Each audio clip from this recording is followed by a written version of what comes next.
오늘은 전도서 6장의 말씀 우리가 함께 살펴보려고 합니다. 전도서 6장 전체의 말씀을 우리가 오늘 함께 살필 거고요. 전도서 6장 찾으신 분들 자리에 다 일어나셔서 저와 여러분들 한 절씩 돌아가면서 읽도록 하겠습니다. 제가 1절, 여러분이 2절 이렇게 돌아가면서 한 절씩 읽도록 하겠습니다.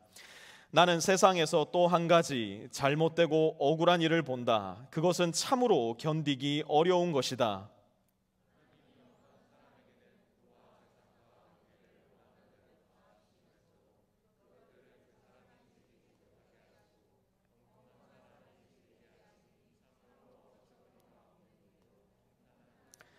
사람이 자녀를 100명이나 낳고 오랫동안 살았다고 하자 그가 아무리 오래 살았다고 하더라도 그 재산으로 즐거움을 누리지도 못하고 죽은 다음에 제대로 묻히지도 못한다면 차라리 태어날 때에 죽어서 나온 아이가 그 사람보다 더 낫다.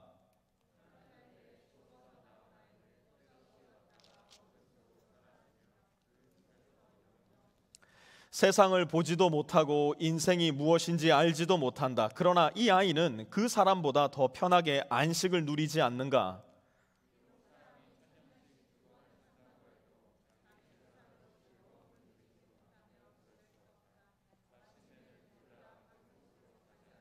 사람이 먹으려고 수고를 마다하지 않지만 그 식욕을 채울 길은 없다.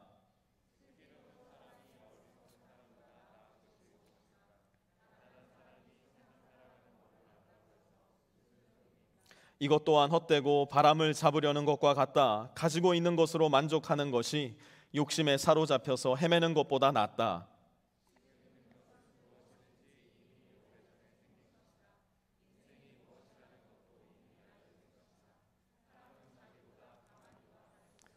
말이 많으면 빈말이 많아진다. 많은 말이 사람에게 무슨 도움을 주는가? 함께 읽습니다.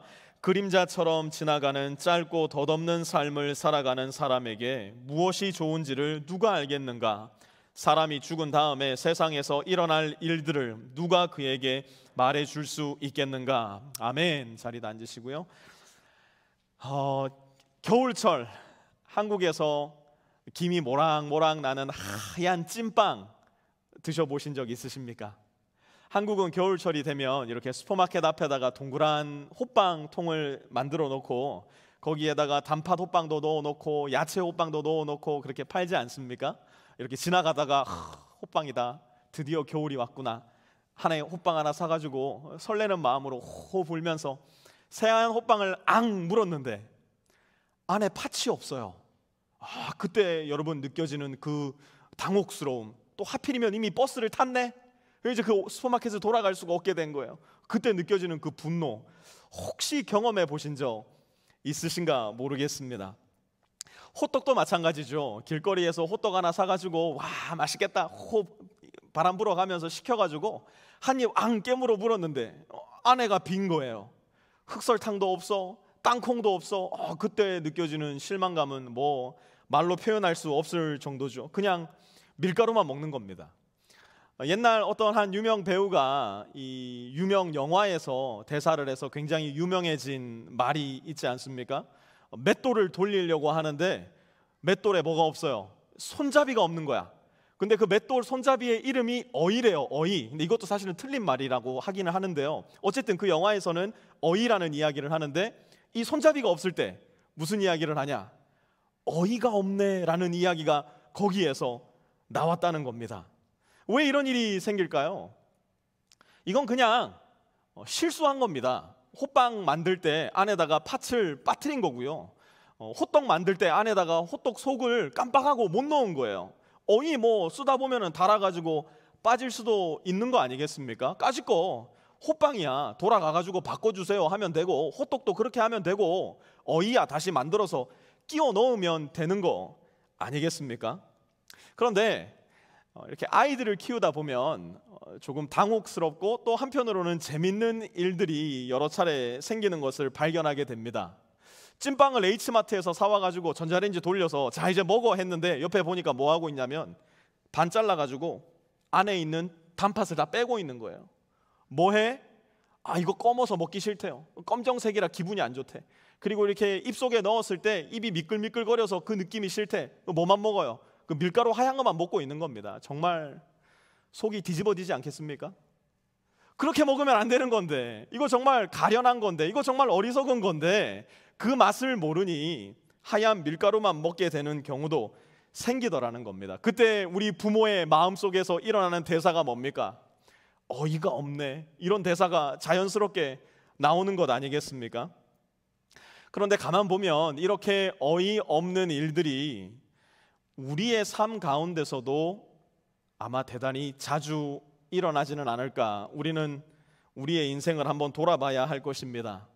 하나님께서 마치 찐빵의 앙꼬처럼, 맷돌의 어이처럼 우리 인생의 하이라이트로 준비해 주신 것이 있는데, 우리는 하나님을 향해서 하나님 난 이거 싫어요, 하나님 난 이거 미끌거려서 싫고요, 하나님 난 이거 조금 불편해서 싫은데요, 가장 좋은 것을 빼어놓고 사는 경우가 아마 종종 일어난다라는 사실을 오늘 전도서의 저자 코엘렛은 우리에게 이야기해 주고 있는 것 같아요.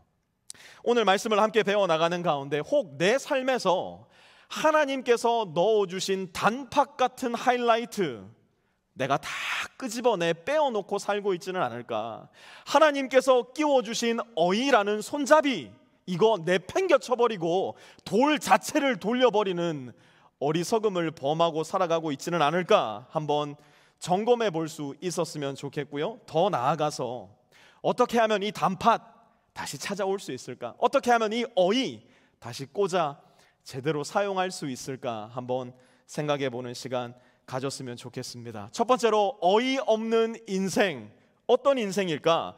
즐거움이 없는 인생이 어이없는 인생이라 코엘렛은 우리에게 말해줍니다. 1절부터 함께 봅니다. 나는 세상에서 또 한 가지 잘못되고 억울한 일을 본다. 그것은 참으로 견디기 어려운 일이다. 전도서의 저자인 코엘렛이 우리 인생들을 가만히 살펴보니까 잘못되고 억울한 일이 있더라는 거예요.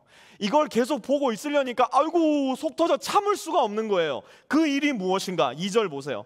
하나님이 어떤 사람에게는 부와 재산과 명예를 원하는 대로 다 주시면서도 그것들을 그 사람이 즐기지 못하게 하시니 참으로 어처구니가 어이가 없는 일이요 통탄할 일이다. 오늘 본문에 보니까 어떤 한 사람에게 무엇이 있다고 이야기합니까?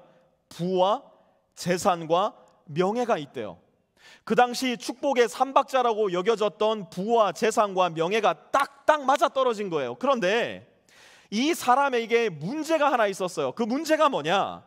이 부와 재산과 명예를 즐기지 못하더라는 거예요. 하나님은 인간의 삶에 부와 재산과 명예라는 단팥을 넣어주시고 그 부와 재산과 명예를 즐기는 방법도 가르쳐 주셨는데, 코엘렛이 본 어리석은 사람, 코엘렛이 본 어이없는 사람은 이 부와 재산과 명예를 즐기지 못하더라는 거예요.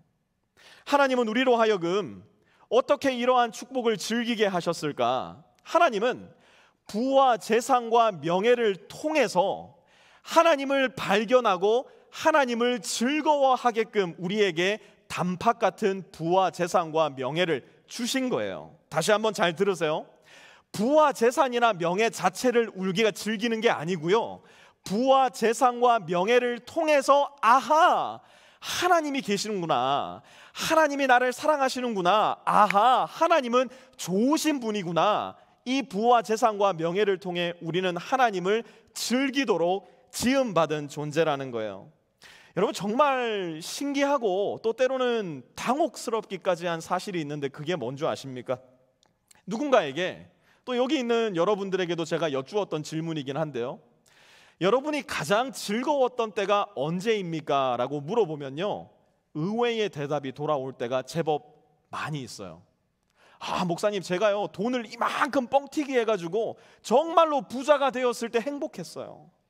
내가 예기치 않게 수직 승진을 해가지고요, 뭐 명예도 재산도 엄청나게 늘어나서 저는 너무너무 행복해졌어요. 저는요, 이런 자리에서, 이런 환경에서 행복을 느낀다는 분들 별로 만나보지를 못했습니다. 목사님, 제가 예전에 아프리카로 선교를 갔을 때가 있었는데 거기에서 보내는 3개월의 시간이 제 인생에서는 가장 기억에 남는 아름다운 기억이었어요. 목사님, 제가 저 동남아시아로 선교 여행을 갔던 적이 있었는데 거기에서 제가 경험했던 그 추억들 너무 즐거웠어요. 제가 예전 대학교 다닐 때 독거 노인들을 위해서, 고아들을 위해서 한 달 내내 봉사활동을 한 적이 있었는데요, 그때 참 제 마음에 큰 행복과 즐거움이 있었어요. 이런 고백을 하시는 분들, 또 여기 있는 여러분들 중에 이와 같은 고백이 있으신 분들, 저는 적지 않을 거라 생각을 합니다. 왜 그럴까요? 하나님께서 저와 여러분에게 주신 것들을 누군가를 위해서 소비하고 낭비할 때 정말 신기하게도 저와 여러분은 하나님과 긴밀하게 연결되는 경험을 하게 되기 때문이에요. 여러분, 우리는 대단히 육체적이고 물리적인 존재인과 동시에 영적인 존재입니다. 그렇기 때문에 우리가 가지고 있는 물리적인 돈과 물질과 재산과 명예와 시간을 어떻게 사용하느냐는 우리가 하나님과 가까이 연결될 수 있느냐, 아니면 멀찌감치 떨어진 채 살아가느냐 하는 영적인 부분과도 대단히 가까이 맞닿아 있습니다. 기도는 하루에 무릎 꿇고 10시간씩 함에도 불구하고 내 밥그릇만 중요하게 생각하고 네 밥그릇은 개 밥그릇 취급하는 사람, 그 사람은 살아계신 하나님께 기도한 것이 아니라 내 욕망이라는 우상에게 기도하고 있었을 가능성이 대단히 클 거예요. 목사님, 저는 하루에 10시간씩 성경 읽고 그 성경을 생각하고 묵상합니다 라고 이야기는 하지만 내 삶에서 만나는 너라는 인격체를 오로지 나의 유익만을 위해 이용하고 너라는 인격체를 그것이라는 무생물로 바꾸어 생각하는 사람, 그는 하나님의 말씀을 들은 것이 아니라 나의 욕심과 욕망이라는 우상의 음성을 듣고 있었을 가능성이 대단히 클 겁니다. 이런 사람은 아무리 가진 재산과 부와 명예가 많다고 하더라도 결단코 그것들을 즐길 수는 없는 사람, 곧 가련하고 불쌍한 존재, 어이없는 인생이 되고 말 거라 오늘 코엘렛은 저와 여러분에게 말해주고 있는 것입니다. 3절 이어서 보세요. 사람이 자녀를 100명이나 낳고 오랫동안 살았다고 하자 그가 아무리 오래 살았다고 하더라도 그 재산으로 즐거움을 누리지도 못하고 죽은 다음에 제대로 묻히지도 못한다면 차라리 태어날 때에 죽어서 나온 아이가 그 사람보다 더 낫다. 그 당시 고대 근동 사람들의 인식에서 가장 불행한 사람, 어떤 사람이었을까요? 태어나지 못하고 죽은 아이, 유산되거나 낙태된 아이가 그 당시 사람들의 인식 속에 가장 비참하고 불행한 사람이었어요. 그런데 오늘 코엘렛은 무엇이라고 말하고 있습니까? 당신이 돈이 있습니까? 당신이 부가 있습니까? 명예가 있습니까? 그런데 그것들을 통해 하나님을 즐기지 못한단 말입니까? 그렇다면 당신은 가장 불행한 사람보다도 더 불행한 사람일 것입니다. 지금 이야기하고 있는 거예요. 4절과 6절도 함께 봅니다. 태어날 때에 죽어서 나온 아이는 뜻없이 왔다가 어둠 속으로 사라지며 그 속에서 영영 잊혀진다. 세상을 보지도 못하고 인생이 무엇인지 알지도 못한다. 그러나 이 아이는 그 사람보다 더 편하게 안식을 누리지 않는가? 비록 사람이 1000년씩 2번을 산다고 해도 자기 재산으로 즐거움을 누리지도 못하면 별 수 없다. 마침내는 둘 다 같은 곳으로 가지 않는가? 하나님이 저와 여러분에게 주신 것으로 하나님을 영화롭게 하고 지금 우리가 가지고 있는 그것을 통해서 하나님을 즐거워하지 않는다면 우리는 인간 존재의 목적을 상실한 채 하나님의 눈에 너무나 어이없는 인생을 살아가고 있는 것인지도 몰라요. 두 번째, 우리의 어이없는 인생은 어떤 모습인가? 만족이 없는 인생이 코엘렛이 진단한 어이없는 우리의 인생이에요. 7절 한번 보시죠. 사람이 먹으려고 수고를 마다하지 않지만 그 식욕을 채울 길은 없다. 여러분, 우리의 몸과 마음, 영혼은요 참 신기하게 만들어져 있습니다. 7절 말씀 다시 한번 보시면요, 그 식욕을 채울 길은 있다 없다? 없다는 거예요. 뭘 보면 알까요? 지금 앉아있는 여러분들을 보면 알아요. 여기 오신 대다수의 성도님들, 또 지금 온라인으로 예배를 드리시는 대다수의 성도님들은 아마 아침 조금 늦게까지 잠을 주무셨다가 일어나서 이제 아점, 조금 더 세련되게 말하면 브런치를 먹고 오늘 예배 시간에 와 앉아 계실 겁니다. 그러니 지금 이 시간쯤 딱 되면 배가 고파요. 그래서 예배를 마치고 동천홍에 가서 짜장면을 먹을까, 아줌마에 가서 순댓국을 먹을까, 이런 생각을 하면서 앉아 계신 분들도 여기에는 분명히 계실 겁니다. 그런데 코엘렛은 7절에서 단순히 식욕을 말하고 있는 것은 아니에요. 우리 마음속 깊은 곳에 자리한 충족되지 않는 만족을 모르는 욕망과 욕심 전체를 일컬어 지금 말하고 있는 겁니다. 여러분 한번 미국 생활 처음 시작할 때를 떠올려 보셔요. 여기에 스펙타클한 이민 생활 해오신 분들 적지 않게 계실 텐데요. 우리 성도님들 중에는요, 처음 이민 오실 때 지갑에 딱 $30, $30만 넣어서 오신 분도 계시고요. 이민 생활 초기에 밥 한 끼 제대로 먹지 못해가지고 다음 끼니는 먹을 수 있을까? 우리 세대에 별로 고민하지 않는 생각들 아닙니까? 그런데 정말로 먹을 게 없어서 삶의 위협을 느낄 정도의 어려움을 느끼셨던 분도 계시더라고요.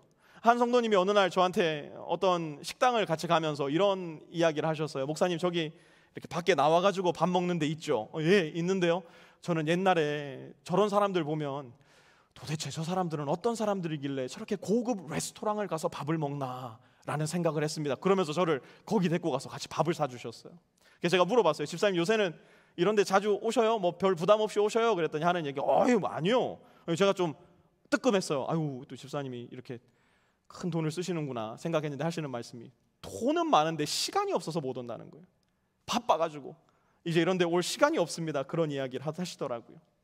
그때 가지지 못했던 너무나 많은 것들을, 이민생활 초기, 유학생활 초기 생각해보면 꿈도 못 꿀 것들을 지금 우리는 너무나 많이 가지고 살고 있는데, 놀랍게도 그때 그랬으면 좋겠다 싶은 게 지금 다 이루어져 있는데, 그런데 여전히 우리는 그 바람 말고 또 다른 거, 이 또 다른 거 말고 또 다른 거, 그것을 욕망하고 욕심내며 너무 쉽게 불만하고 불평하며 살아가고 있지는 않습니까?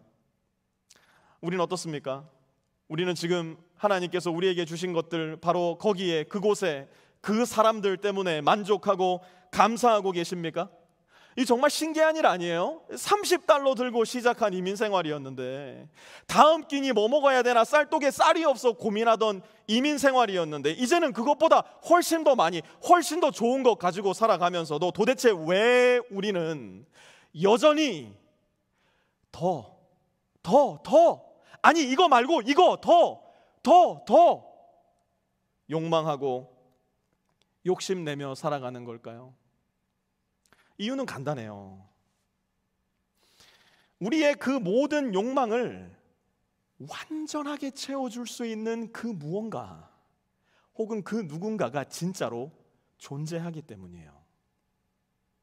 우리가 욕망하는 그 모든 것은 사실은요, 완전한 만족을 줄 수 있는 유일한 그 무언가, 혹은 그 누군가를 향해 우리의 손을 계속 잡아 끌고 있는 것인지도 모르겠어요.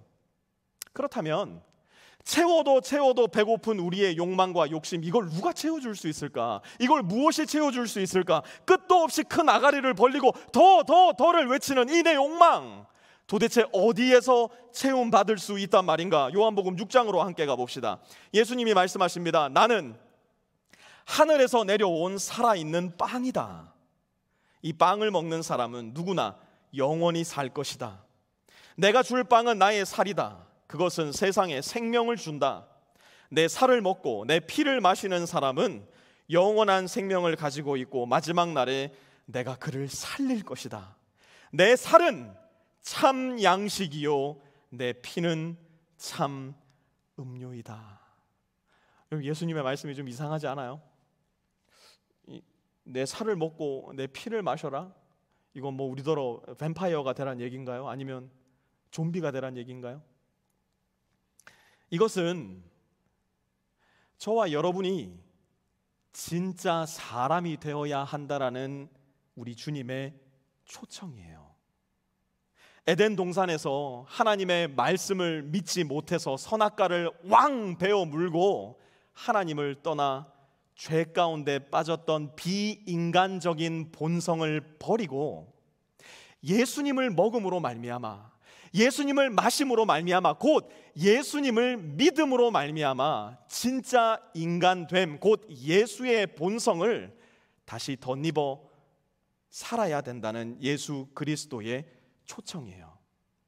사랑하는 빛의 성도 여러분, 예수님을 잃으면, 예수님을 먹고 마시는, 예수님을 믿는 믿음에서 점점 더 멀어진다면 I guarantee you, 여러분이 아무리 많이 가진다 하더라도, 여러분이 아무리 높이 올라간다 하더라도 여러분은 여전히 여러분 안에 해결되지 않는 그 배고픔, 그 허무와 끝까지 맞서 싸워야 하는 가련하고 비참한 존재가 될 거예요. 왜 그런지 아세요? 그것이 바로 저와 여러분이 생겨 먹은 존재 방식이기 때문이에요. 그것이 바로 하나님께서 저와 여러분을 만들어 놓으신 창조의 방식이기 때문이에요. 그러나 예수를 먹는다면, 예수를 마신다면, 다른 말로 예수님을 내 마음 가운데 받아들여 그 예수님을 믿는다면, 우리는 날마다 거듭나는 인생, 날마다 예수님을 더 닮아가는 인생, 그러므로 말미암아 하늘 아버지를 내 마음속에 믿고 그 모든 것을 소유하신 하나님 때문에 만족하고 감사하는 인생, 배부른 인생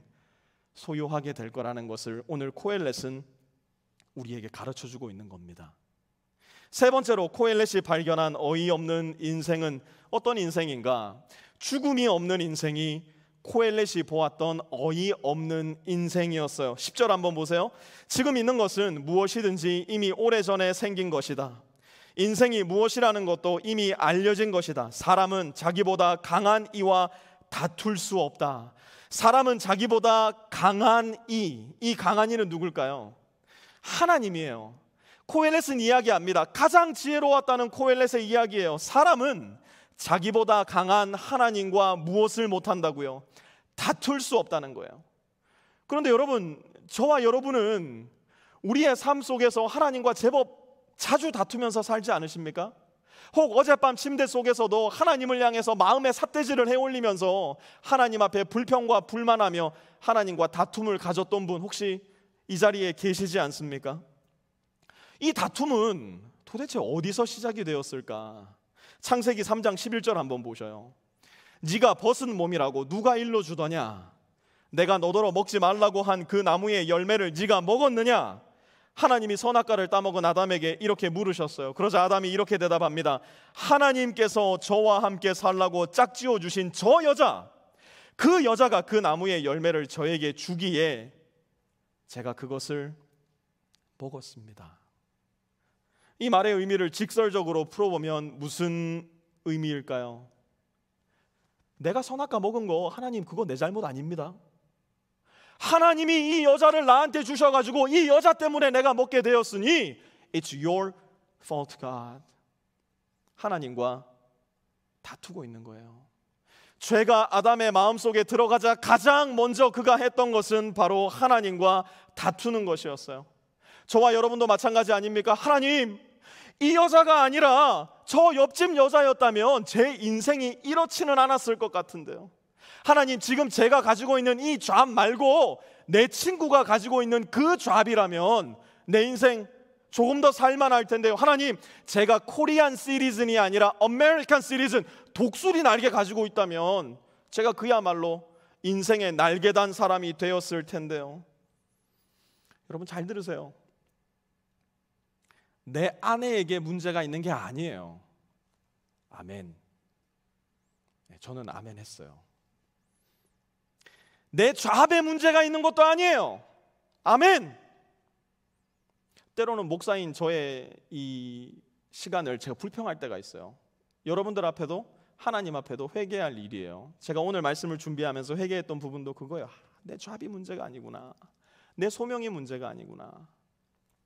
여러분의 시민권, 여러분의 자녀, 여러분이 살고 있는 집, 여러분이 타고 있는 차, 여러분이 만나는 그 관계에 문제가 있는 것이 아니에요. 잘 들으세요. 문제는 바로 나예요. 사사건건 하나님께 불평하고 불만하는 나, 사사건건 하나님과 다투어도 된다라고 정당하다 생각하는 죄된 존재의 모습인 내 그대로가 바로 문제의 핵심이에요. 12절 한번 보세요. 그림자처럼 지나가는 짧고 덧없는 삶을 살아가는 사람에게 무엇이 좋은지를 누가 알겠는가? 사람이 죽은 다음에 세상에서 일어날 일들을 누가 그에게 말해줄 수 있겠는가? 우리 인생의 가장 큰 불행, 그것은 나는 절대 안 죽어라는 착각에서 비롯될 때가 대단히 많습니다. 다른 사람 다 죽어도 나는 안 죽을 걸, 우리는 나의 영생의 그 믿음을 거의 신앙의 영역으로 가지고 들어와 날마다 내가 죽지 않을 거라 굳게 믿으며 살아가고 있습니다. 제가 예언 하나 하겠습니다. 잘 들어보셔요. 우리는 모두 다 죽을 겁니다. We are all gonna die. Amen? 우린 다 죽어요. 만약 우리가 우리의 한계, 곧 죽음에 이르를 수밖에 없는 비참하고 연약한 존재임을 인정한다면요, 저와 여러분은 결단코 하나님과 다투지 않을 거예요. 내가 언젠가 죽는 존재, 유한한 존재, 연약한 존재임을 알고 인정한다면 우리는 하나님과 다투기보다는 하나님의 손을 더 굳게 잡으려고 할 거예요. 하나님을 의지하려고 할 거예요. 하나님을 더 사랑할 거예요. 왜 그럴까요? 우리가 겪게 될 그 죽음이라는 사악한 적에 맞서서 십자가에서 죽으시고 부활하심으로 그 죽음을 깨트리고 이기신 분이 바로 우리가 이야기하는 예수 그리스도시기 때문이에요. 오늘 코엘렛의 질문, 죽은 다음에 사람에게 일어날 일을 유일하게 알려주실 수 있는 분이 죽으시고 다시 사신 우리 주님이시기 때문에 우리가 우리 존재의 한계를 안다면, 인정한다면, 그렇지, 나도 언젠가 죽을 존재이지, 그 죽음을 생각하고 살아간다면 우리는 하나님을 향해 삿대질을 하는 것이 아니라, 주님 내 손 잡아주십시오, 주님 오늘도 나와 함께 해주십시오, 겸손하게 하나님을 향해 우리의 손을 내밀 수밖에 없을 거예요. 요한복음 11장 25절 예수님의 말씀을 한번 들어보세요. 나는 부활이요 생명이니 나를 믿는 사람은 죽어도 살고 살아서 나를 믿는 사람은 영원히 죽지 아니할 것이다. 네가 이것을 믿느냐? 예수님은 현실을 부정하지 않으세요. 죽음을 부인하지도 않으세요. 죽음이 만연한 세상, 허무가 가득한 세상, 불평과 불만이 자욱한 이 세상에 유일한 해결과 해답은 부활이요 생명 그 자체이신 나이다, 예수이다라고 이야기하고 계시는 거예요. 예수님처럼 우리도 세상을 똑바로 볼 줄 알아야 돼요.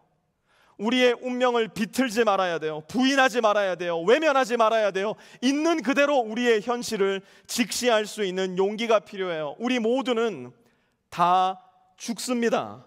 우리 모두는 오늘도 성실하게 한 발짝 한 발짝 죽음이라는 관문을 향해서 나아가고 있는 존재예요. 그런 우리에게 주님이 오늘 무슨 이야기를 하는지 한번 잘 들어보셔요. 요한복음 11장 43절입니다. 같이 한번 읽어보겠습니다. 시작. 나사로야 나오너라. 다시 한번 예수님의 마음을 조금 더 이해하는 마음으로 읽어봅시다. 시작. 나사로야 나오너라. 죽음의 한가운데 있던 나사로에게 예수님이 말씀하셨어요. 나사로야 나오너라. 예수님이 이 말씀하시기 전에 우셨어요. 왜 우셨을까요? 너희는 죽을 존재가 아닌데, 너희는 죽으라고 지음받은 존재가 아닌데 너희가 죽어있는 모습을 보니 내 마음에 분노가 인다. 이 사단이 만들어 놓은 죽음이라는 저 쳇바퀴가 나의 마음에 분노를 안기는구나. 예수님이 그래서 우셨어요. 그리고 나사로를 향해 말씀하십니다. 나사로야 죽음을 이기고 나오너라. 오늘 우리가 들어야 할 예수님의 음성이 바로 이거예요. 본성아 죽지 말고 나오너라. 규진아 죽으면 안 된다. 내 목소리를 듣고 반드시 나오너라. 지용아 죽으면 안 된다니까. 내가 너의 이름 부를 때 내 음성을 듣고 반드시 나오너라.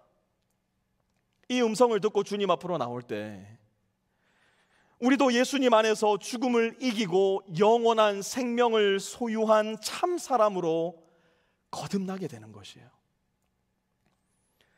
까짓 거 찐빵에 앙꼬가 좀 빠지면 어떻습니까? 아니 호떡에 땅콩 좀 빠지면 어때요?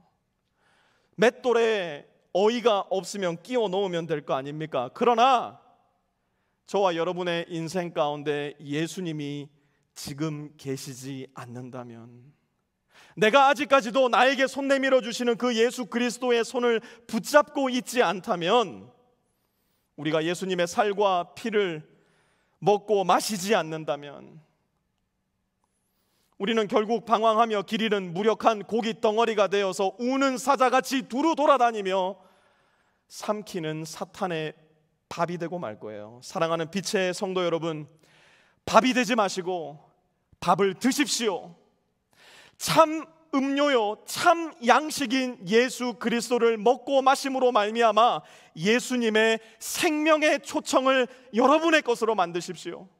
나사로를 부르셨던 예수님께서 오늘 빛의 교회야 나오너라 애절하고 간절하게 부르실 때에 그 음성을 들으시고 예수님 앞으로 나오시는 저와 여러분이 되어야 합니다. 그리고 나사로처럼 있는 모습 그대로, 온몸에 붕대를 칭칭 감은 그 모습 그대로, 슬픔과 절망에 휩싸인 그대로, 죄의 꾸정물과 죄악의 그 더러운 치욕스러운 수치 그대로 예수님께 나오셔요.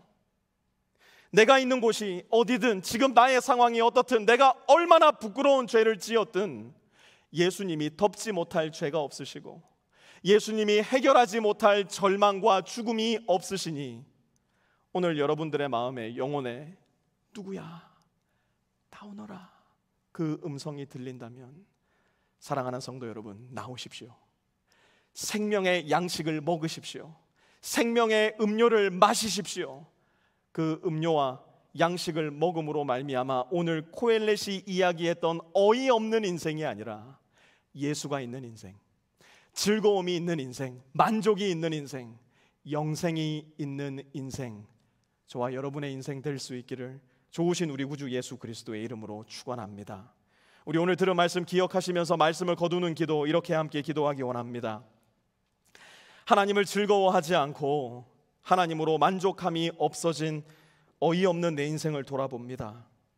지어진 모습 그대로 나를 회복하시고 변화시키셔서 하나님을 즐거워하고 하나님으로 만족한 인생 되게 해 주십시오.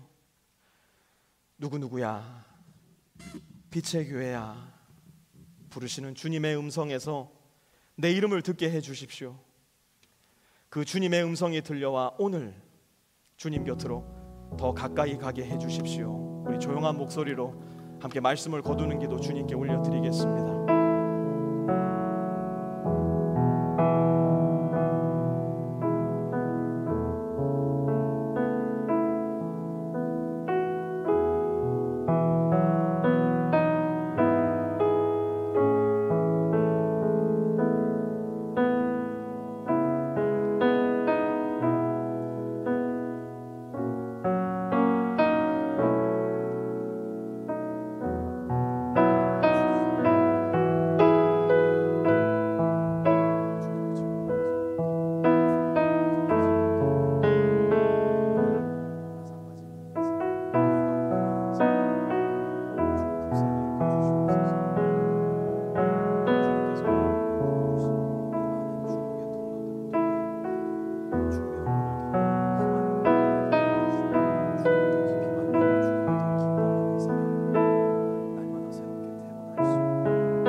하나님,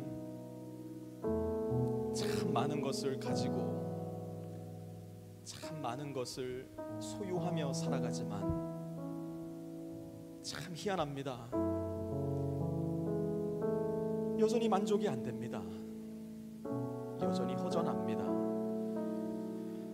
또 다른 것을 원하고 욕망하고 꿈꾸고 욕심내며 살아가는 우리의 모습을 보게 됩니다. 하나님, 오늘 코엘렛의 이 거룩한 이야기를 통해서 내가 그렇게 목마른 이유가, 내가 여전히 무엇인가를 또 원하는 이유가 나를 정말 만족시킬 수 있는 분은 하나님 한 분밖에 없기 때문이구나 하는 사실을 오늘 다시 한번 깨달을 수 있도록 도와주셔서 감사를 드립니다. 그것을 모르고 어둠 가득한 무덤 속에서 그저 이거 있으면 저거 있으면 괜찮아지겠지, 만족하겠지 착각하며 날마다 죽음으로 전속력으로 전진하고 있던 우리에게 누구누구야 나오너라 말씀해 주시니 감사를 드립니다. 주님께서 돌무덤을 굴러주셨고, 주님께서 생명을 주셨고, 주님께서 산 소망을 주셨으며 영생을 약속하셨사오니 하나님, 오늘 이 말씀을 통하여 나를 부르시는 우리 주 예수 그리스도의 그 친밀하고 따뜻한 음성을 들을 수 있도록 도와주시고, 주님이 부르시는 그 음성이 내 마음속에 들려올 때에 아이고 주님, 1년만 더 있다가요, 5년만 더 있다가요, 내가 조금 더 세상을 누리고 나서요, 내가 조금 더 세상에서 잘 나가고 나서요, 내가 조금 더 내 죄를 씻어내고 나서요, 핑계대지 말고 붕대가 온몸에 칭칭 감긴 그대로 부끄러움과 수치와 치욕이 내 머리를 온통 둘러싼 그대로 죄와 부끄러움과 어둠이 가득한 그대로 주님 앞으로 나와 내가 내 인생을 다루는 것이 아니라 주님이 내 인생을 만지시고 고치시고 변화시켜 나갈 수 있도록 주님께 나를 맡기는 복된 우리 모든 빛의 성도들 되게 하여 주시옵소서. 감사를 드리며 우리 주 예수 그리스도의 거룩하신 이름으로 간절히 기도드려 싸움나이다.